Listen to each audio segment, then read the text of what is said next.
Republican Governor of Ohio, John Kasich. Governor, welcome back to Meet the Press, sir. Hey, Chuck, before we get into this, Yes. Listen, I said to my wife this morning, we need to send a contribution either to the Salvation Army or the Red Cross. My mother used to say, if everybody does a little bit, it's amazing how much will build up in the jar.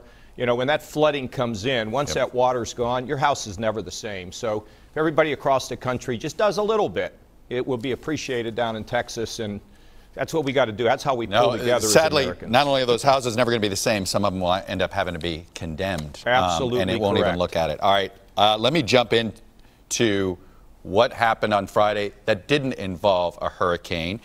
The former Vice President Joe Biden wrote this today in The Atlantic, reacting both to Arpaio and Charlottesville, and I'm curious of your reaction, Governor. This is what Joe Biden writes.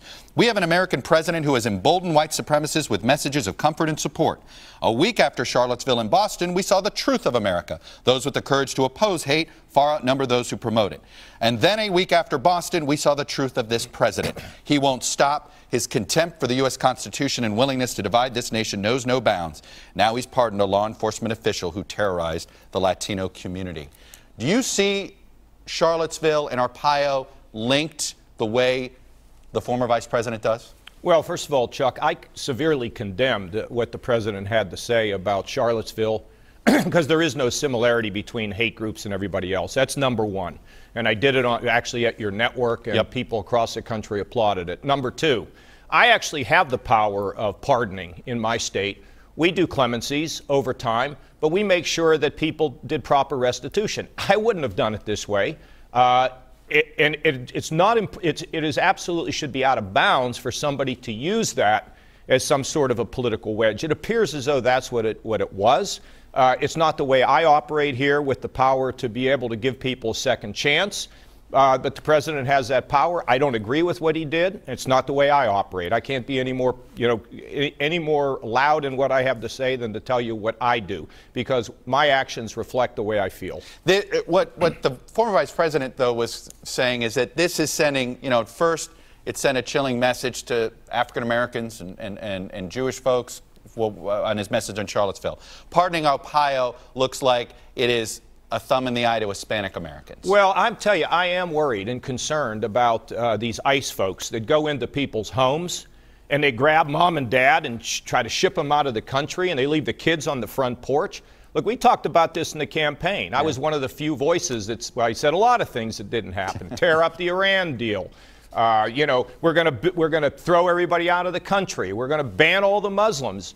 Yeah, sort of funny, because I was on the stage and I was saying, no, I don't think that's the way you do public policy. And what you find is most of the things that are being done, a lot of them are being reversed, or they haven't happened. In terms of the targeting of people that are in this country, look, when people illegally got in here, we don't condone that.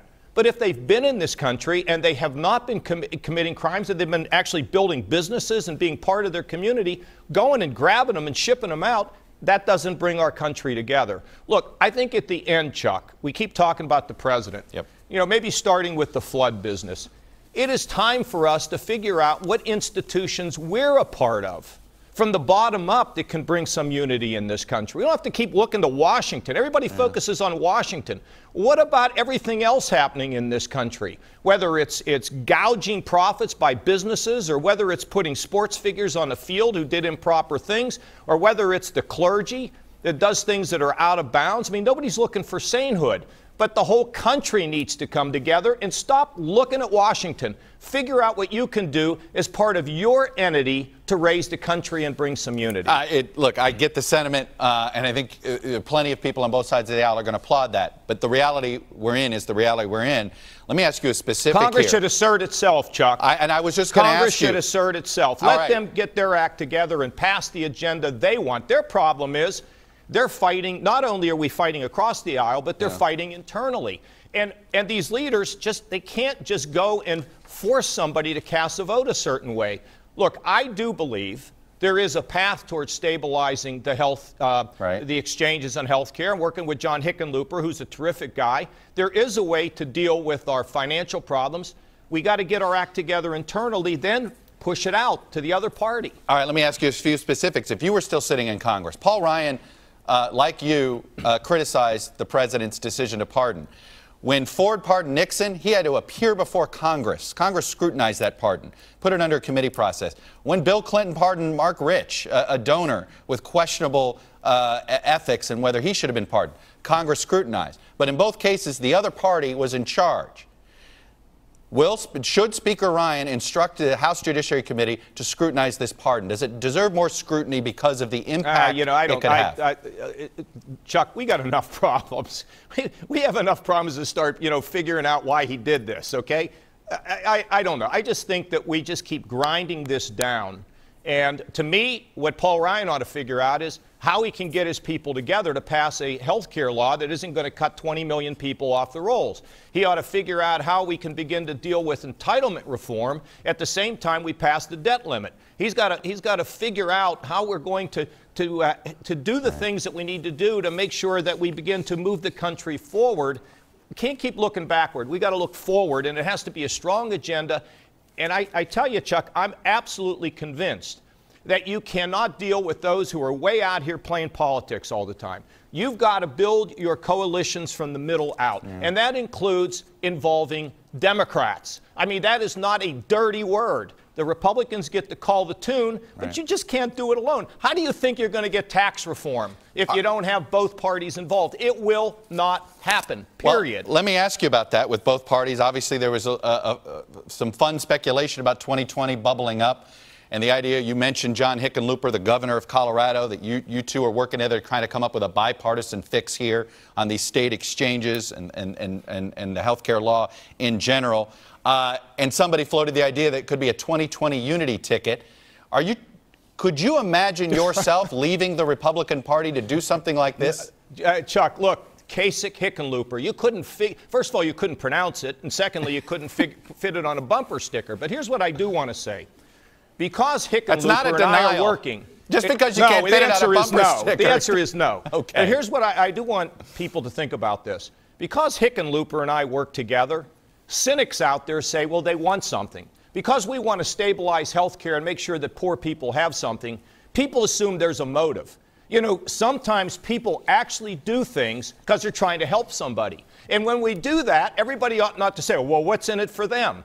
This growing cynicism eats at the fabric of the spirit of our country. It really aggravates. Not much that aggravates me, that does. Let me ask you this. Whose party is this? Donald Trump's or the Republican Party you joined 30-odd years ago? Well, I have a right to define what the Republican Party is. He has a right to define it. Look, you can respect the president, but so what? You can disagree with him. Look, I'm the governor, and I got a legislature that has overridden me the last couple days with some vetoes that I gave.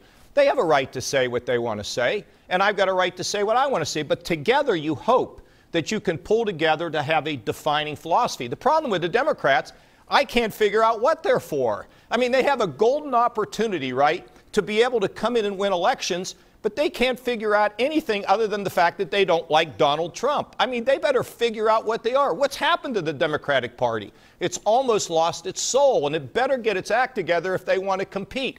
Competition in this country for ideas, positive ideas, that is the essence of politics. But, Chuck, look, I got to say one more time. If you're in business, you work for a pharmaceutical company, and you got sky-high profits, and you're cutting people off or not giving them what they want, or not doing R&D and investing in stock buybacks, stop it.